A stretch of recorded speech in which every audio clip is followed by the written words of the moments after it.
बात करते हैं GERD की नोट्स की, that is gastroesophageal reflux disease की बात करते हैं। सबसे पहले तो यहाँ पे ऐसे कौन कौन से फैक्टर्स हैं जो कि GERD को, गैस्ट्रोइसोफेजियल रिफ्लक्स डिसीज को प्रिवेंट करते हैं, उसकी बात करें तो पहला is the length of intra abdominal oesophagus. Generally जो लेंथ होता है इंट्रा एब्डोमिनल इसोफेगस का, है ना, 2 सेंटीमीटर ज़्यादा होना चाहिए, है ना। अगर 2 सेंटीमीटर से कम है तो GERD कस कर सकता है। Less than 2 centimetre can cause GERD, ठीक है। सो जो अगर मैं 2 से लिख रहा हूँ, it is a factor that can cause GERD। Second है हमारे पास, अगर लो इंट्रागैस्ट्रिक प्रेशर है तो वो क्या करता है, रिफ्लक्स को प्रिवेंट करता है। रेड से लिख रहा हूं तो वो क्या है, एक तरह से it is a risk factor for the GERD।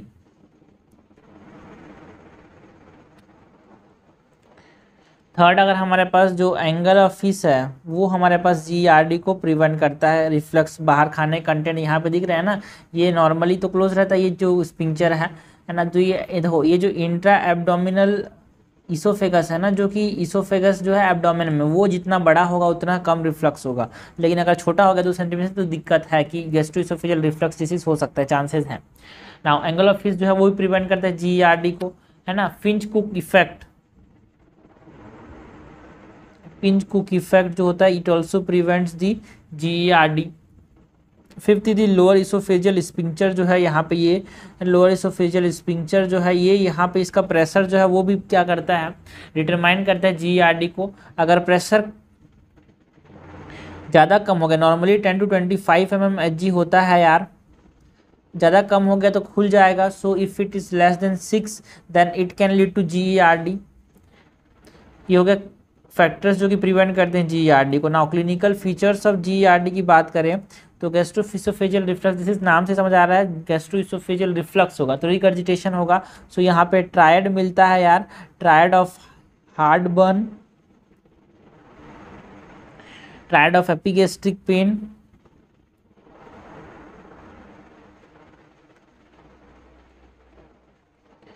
And हमको क्या देखने को मिलेगा, रिगर्जिटेशन। इसके साथ साथ यहाँ पे हम बात करेंगे अबाउट वाटर ब्रश देखने को मिलता है। ओके, नाउ डायग्नोसिस कैसे करेंगे भाई GERD का डायग्नोसिस, तो एंडोस्कोपी कर सकते हैं, which is the investigation of choice. Endoscopy is the investigation of choice. 24 hour pH monitoring कर सकते हैं।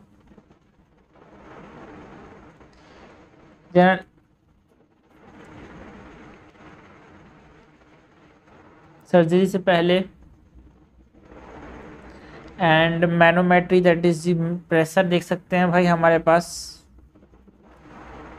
लोअर इसोफेजियल स्फिंक्टर का, बेरियम सॉलो से पता कर सकते हैं। ओके, अगर हम बात करें यहाँ पे 24 आवर pH मॉनिटरिंग की बात करें, सो 24 आवर pH मॉनिटरिंग में इंडिकेशन क्या है 24 आवर pH मॉनिटरिंग का यार, अगर एंडोस्कोपी नहीं कर पा रहे हैं,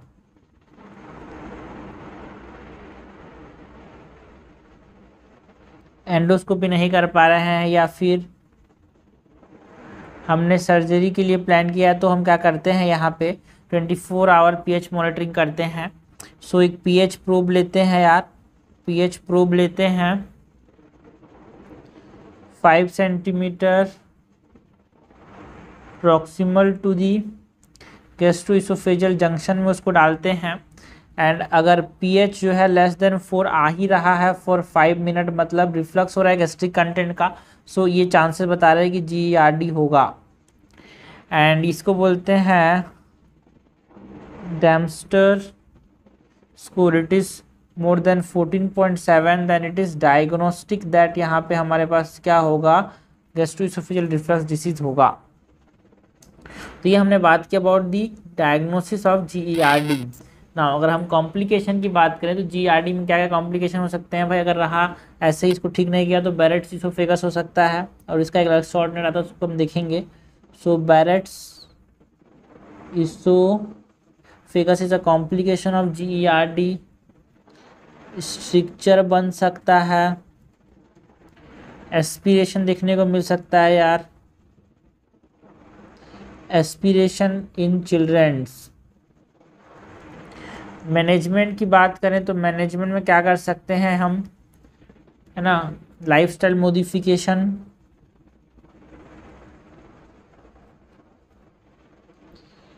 लाइफस्टाइल मॉडिफिकेशन में हम अवॉइड करेंगे क्या, फूड जो कि लोअर इसोफेजियल स्फिंक्टर के प्रेशर को कम करें, that decrease lower oesophageal sphincter pressure, like यहाँ पे टी को अवॉइड करेंगे, कॉफ़ी को अवॉइड करेंगे, स्पाइसी फूड को अवॉइड करेंगे, ना स्मोकिंग को अवॉइड करना है, स्मोकिंग नहीं करना भाई, smoking and alcohol cessation, smell और मतलब स्मॉल एंड फ्रीक्वेंट मील लेना है, लार्ज या फिर एक बार में नहीं, स्मॉल एंड फ्रीक्वेंट मील लेंगे। एंड सोने से पहले 2 घंटे पहले ही खाना लेना है, ठीक है ना, सोने के 2 घंटे मतलब खाना खाने के 2 घंटे बाद ही सोना है, उससे पहले नहीं सोना है, ठीक है, रात को। सो मील 2 आवर बिफोर बेड। ये हो गया लाइफ स्टाइल मॉडिफिकेशन। के अगर हम मेडिकल ट्रीटमेंट की बात करें तो मेडिकल मैनेजमेंट हम क्या कर सकते हैं यार, है ना, प्रोटॉन पंप इनहिबिटर दे सकते हैं, which are most effective. And surgical management क्या कर सकते हैं, सबको पता होगा, फंडोप्लाइकेशन, फंडोप्लाइकेशन के साथ Allison repair and Collis gastroplasty कर सकते हैं। अगर हम बात करें फंडोप्लाइकेशन की तो फंडोप्लाइकेशन इम्पॉर्टेंट है यार, यहाँ पे चीज़ें, फंडोप्लाइकेशन में यहाँ पे इंडिकेशन की बात करें तो फंडोप्लाइकेशन का क्या क्या इंडिकेशन है यार, अगर मेडिकल मैनेजमेंट फेल कर जा रहा है तो ये कर सकते हैं। अगर कॉम्प्लिकेशन आ गया कोई तो फंडोप्लाइकेशन कर सकते हैं। अगर हम प्रिंसिपल की बात करें, principle of fundoplication, so it restore adequate, मतलब एक तरह से जो एडुकेट इंट्रा एब्डोमिनल इसोफेगस जो लेंथ थी जो कि कम होने की वजह से जीआरडी हो रहा था उसको रिस्टोर करता है यार। नाम से आ रहा है फंडोप्लाइकेशन मतलब जो कार्डियक, फंडस, पाइलोरिक, हमारे पास जो डिफरेंट बॉडी पार्ट्स हैं हमारे पास, है ना, कार्डियक, फंडस, बॉडी, पाइलोरिक, ये 4 पार्ट्स जो हैं स्टमक, इसमें जो फंडस वाला पार्ट है उसको खींच के यहाँ पे इसोफेगस से जोड़ दिया जाता है, जैसे इसोफेगस का लेंथ बढ़ जाता है। So it restores educate intra-abdominal esophagus length, and also it tightens the diameter of crura around the esophagus, tighten the diameter of crura around esophagus, and क्या करता है, फंडस को रैप करता है अराउंड द इसोफेगस शू और इसोसू sign manometry, जिसको हम देख सकते हैं। सो रैप फंडस अराउंड इसोसू साइन मैनोमेट्री। ना अगर हम टाइप्स ऑफ फंडोप्लाइकेशन की बात करें तो टाइप्स में एक हमारे पास टोटल फंडोप्लाइकेशन होता है, एक होता है पार्शियल फंडोप्लाइकेशन, ठीक है।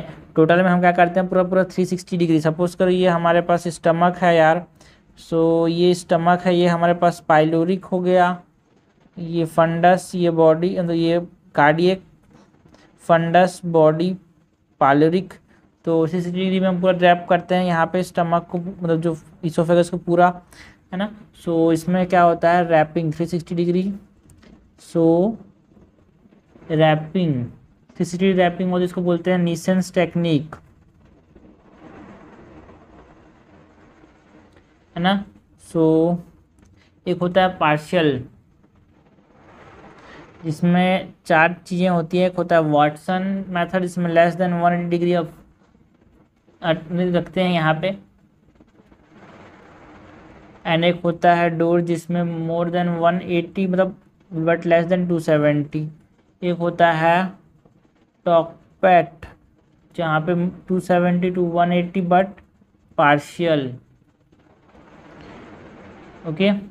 एक होता है बैलसे, जहाँ पे लेस देन 270 टू 180। सो ये हमारे पास डिफरेंट मैथड टाइप्स हो गए हमारे पास फंडोप्लाइकेशन के। Indication, principles and type of fundoplication देखा। Surgical management, medical management, lifestyle modification, complication of GERD, diagnosis कैसे करेंगे जीईआरडी का, क्लिनिकल फीचर्स क्या होते हैं जीईआरडी के, ऐसे कौन कौन से फैक्टर्स जो कि प्रिवेंट करते हैं GERD. So this is out exam में जिसको लिख के आना हमको, ठीक है।